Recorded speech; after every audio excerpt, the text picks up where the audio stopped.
Sidang lanjutan kasus dugaan pengancaman dan tindak pidana pencucian uang yang menjerat Nikita Mirzani kembali digelar di Pengadilan Negeri Jakarta Selatan pada Kamis 25 September 2025. Agenda kali ini menghadirkan 3 saksi ahli dari pihak Nikita Mirzani, yakni Frans Assisi selaku ahli linguistik, Suparji ahli hukum pidana, serta Subani ahli hukum perdata. Ketiganya telah disumpah sebelum memberikan keterangan di hadapan majelis hakim. Dari kesaksian yang muncul, fakta baru terungkap mengenai percakapan antara asisten Nikita Mirzani Mail Saputra dengan Reza Gledis. Isi komunikasi tersebut dinilai tidak menunjukkan adanya pemaksaan, melainkan bentuk permintaan tolong akibat kebuntuan yang dialami Reza Gledis. Lebih jauh, ahli bahasa Frans Assisi menegaskan bahwa obrolan terkait uang tutup mulut justru lebih tepat dimaknai sebagai negosiasi bisnis bukan pemerasan. Menurutnya, percakapan itu jelas bernuansa tawar-menawar tanpa adanya tekanan ataupun ancaman. Dalam logika bahasa, pemerasan tidak mungkin terjadi jika pihak lain masih berani menyebutkan angka dalam proses negosiasi. Penilaian ini sekaligus memperkuat posisi Nikita Mirzani yang selama ini dituding keras sebagai pihak yang mengancam. Dengan rekam jejaknya sebagai saksi ahli dalam sejumlah kasus besar, pendapat Frans pun dinilai penting dalam membongkar tuduhan yang dialamatkan kepada Nikita Mirzani. Nah, gimana nih menurut netizen yang terhormat? Silahkan berkomentar ya. Udah ada yang nonton kesaksian dari saksi ahli bahasa yang dihadirkan oleh pihak Nikita Mirzani. Nih ya, bapak ini saksi ahli bahasa. Wah, mantap kali. Capek kali JPU itu mencari celah, membelot-belotkan ke sana kemari, tapi saksi ahli ini tetap duduk sama pendiriannya, tetap kokoh dengan statementnya. Negosiasi, kesepakatan, dan bisnis. Cuma saksi ahli bahasa ini yang berhasil membuat JPU yang belum tumbuh rambut itu pucat. Tuh, kalian tengok, pucat dia pucat. Kayak kurang tekanan darahnya. Ya ampun. Minum bang, minum. Lain kali bibir kau itu udah ku tengok. Sidang lanjutan perkara terdakwa Nikita Mirzani kembali digelar hari ini Kamis 25 September 2025 di Pengadilan Negeri Jakarta Selatan. Terdakwa Nikita Mirzani memberikan pertanyaan kepada saksi ahli bahasa terkait dengan apa itu pengertian dari yang namanya produk dan treatment. Lalu saksi ahli bahasa menjelaskan bahwasannya terkait dengan produk itu adalah suatu barang dan treatment itu adalah suatu tindakan. Lalu lebih lanjut, terdakwa Nikita Mirzani memberikan pertanyaan kepada saksi ahli bahasa terkait dengan apa yang dimaksud itu dengan pemerasan. Lalu saksi ahli bahasa menjelaskan bahwa pemerasan itu adalah sebuah tindakan yang dilakukan oleh seseorang kepada seseorang lainnya dengan tujuan untuk mendapatkan keuntungan yang bukan haknya. Wah, gimana nih guys menurut kalian? Apakah keterangan saksi ahli bahasa yang dihadirkan dalam persidangan hari ini dapat menjadi pertimbangan hakim yang meringankan bagi terdakwa? Sidang kali ini guys, sidang kali ini guys, wadidaw banget para ahlinya guys. 3 para ahli ini guys, luar biasa menguatkan Nikita Mirzani bakalan bebas guys. Dari ahli bahasa yang katanya dibully ya abu-abu, itu ternyata tidak ada unsur pembulian nih guys. Abu-abu itu tidak ada guys. Seperti halnya kabar berita ada kenaikan dari PNS, gaji PNS, tapi masih abu-abu. Itu hal biasa ternyata guys. Apalagi dari ahli pidana yang katanya pemerasan. Ternyata tidak ada unsur pemerasan, karena itu ada unsur kesepakatan. Bahkan RK itu melanggar guys. Ada perjanjian kesepakatan kedua belah pihak dia akan memberi 1 tahun kemudian, tiba-tiba dia melaporkan.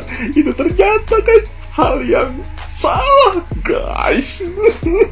Ternyata tidak ada sama sekali unsur pemerasannya. Wadidaw. Salam logika. Kalau mendengarkan keterangan saksi ahli hari ini di persidangannya Nikita Mirzani, menurut gua optimis nih, hanya tinggal beberapa langkah kecil lagi Nikita Mirzani akan segera dibebaskan. Percakapan melalui WA antara Ismail dengan Dr. Gladys, walaupun Ismail dapat arahan dari Nikita Mirzani, itu juga tidak bisa dikategorikan sebagai ancaman, tetapi itu dikategorikan sebagai kesepakatan.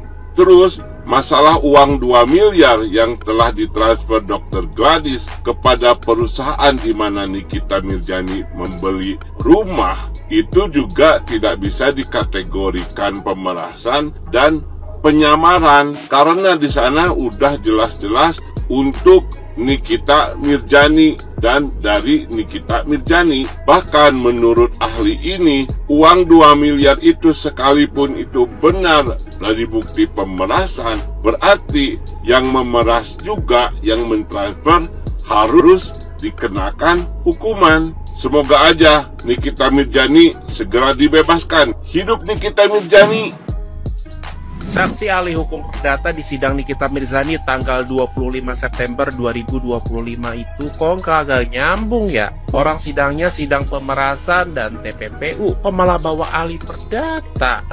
Please deh sahabat cendol, kita jangan dangkal-dangkal pikirannya. Dalam sidang pidana penting banget melihat dari berbagai perspektif. Saksi ahli hukum perdata yang dibawa oleh Nikita Mirzani itu bukan sekedar tidak nyambung ya, tapi justru sejalan dengan klaim pembelaan Nikita Mirzani. Kenapa jadi gini sahabat channel? Karena uang 4 miliar yang jadi pokok perkara di kasus Nikita Mirzani ini ya, menurut pihak Nikita Mirzani adalah hasil kesepakatan, bukan pemerasan. Ini menurut Nikita Mirzani, bukan menurut netizen channel.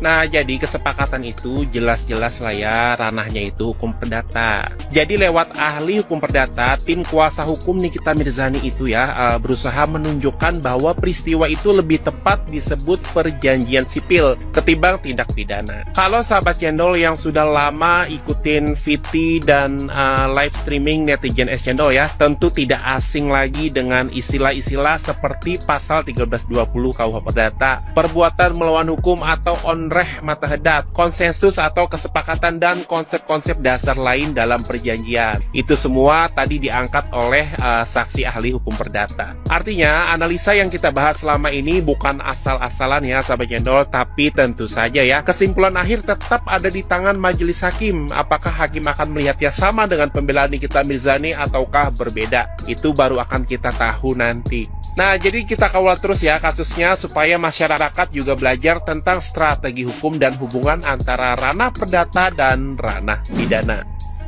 Persidangan orang botol dengan kualitas rendah, bahasa Indonesia aja nggak ngerti. Mau dari pihak pengecer, mau saksi ahli bahasa. Gue aja separuh campuran bulala ngerti bahasa Indonesia. Memang ada kita bikin perjanjian kontrak, kita damai ya. Damai apaan?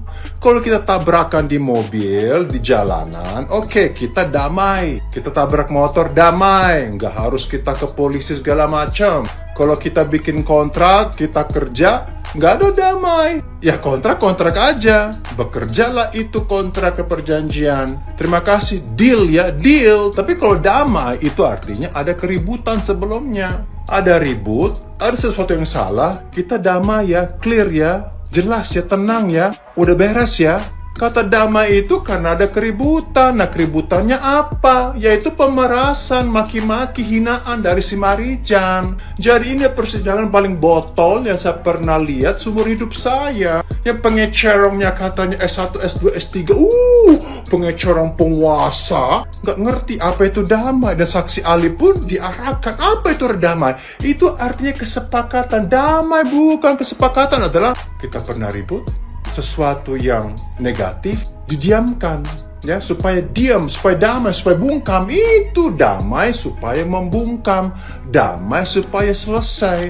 Jujur sekali ya, ternyata ya, memang IQ 58. Memang aliran makan berak mencret ini ya, makan basi mencret. Persidangan paling mencret yang saya pernah lihat seumur saya.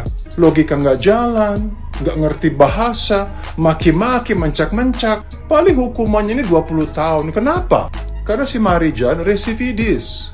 Udah berkali-kali masuk penjara, ada 3 perkara masa lalu, makanya hakim bakal marah sekali. Ini tinggi bukan karena, ini tinggi. Karena sudah berkali-kali masuk penjara. Residivis itu berat. 20 tahun merdeka. Basi.